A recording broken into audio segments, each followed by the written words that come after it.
the Personal Data Protection Act in Malaysia, Module 1. What you see here happens to many companies, maybe even yours.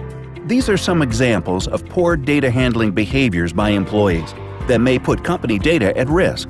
Disposing sensitive data in bins without shredding. Using unencrypted thumb drives and losing them in public places. Sharing password or displaying it openly.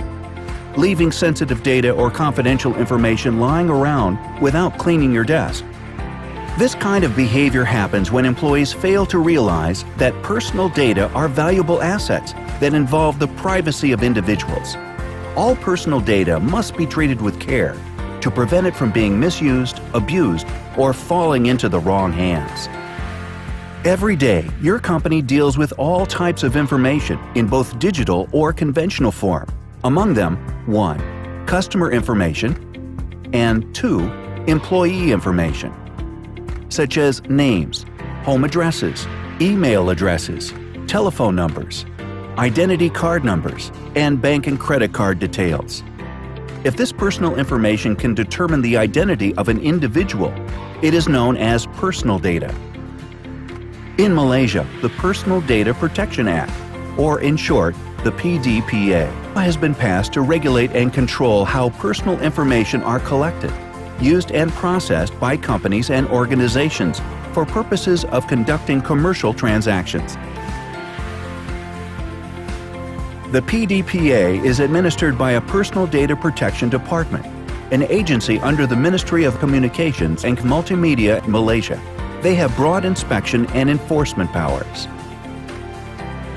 The PDPA gives individuals certain rights over their personal information and control over how the information is to be used and handled by others. Meanwhile, companies and organizations, including your company, will now be held accountable for the way it collects, processes, handles, and keeps personal data. There are 7 basic principles of data protection under the PDPA. They are the General Principle, the Notice and Choice Principle, the Disclosure Principle, the Security Principle, the Retention Principle, the Data Integrity Principle, and the Access Principle. We will look at each of these principles closely in the following modules. So now we come to the big question. What does all this mean for you? As an employee of your company, you must realize that you have a very important role to play. You are entrusted with implementing your company's policies and procedures with regards to processing and handling information about others and the company's own data. This includes those of you who are in marketing, sales, finance, IT, security, and HR. With privacy becoming increasingly important to consumers, it is crucial that your company is seen to be complying with the Act. Any offenses committed under the Act can attract criminal liability for your company, which may result in heavy penalties, such as hefty fines and imprisonment.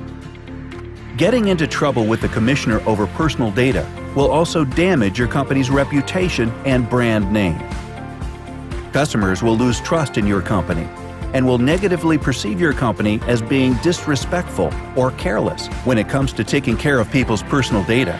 This can hurt your company financially. It may also cost your company a lot of time and money to do some damage control, and even then, it may be too late. These are all risks that must be taken seriously, as penalties for breach of the PDPA are severe. How do companies get caught? Through consumer complaints and inspection visits by the Commissioner. Consumers nowadays are much more conscious and aware of their rights over their privacy. This can be seen from the high number of complaints lodged with the Commissioner. Upon receiving a complaint, the Commissioner may decide to investigate the matter.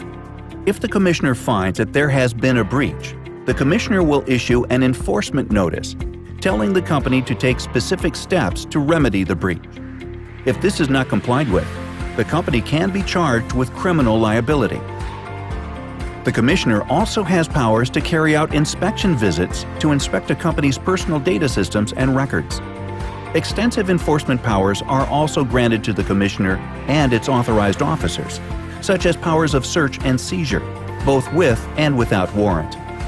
As you can see, Flouting the law can bring severe consequences to your company.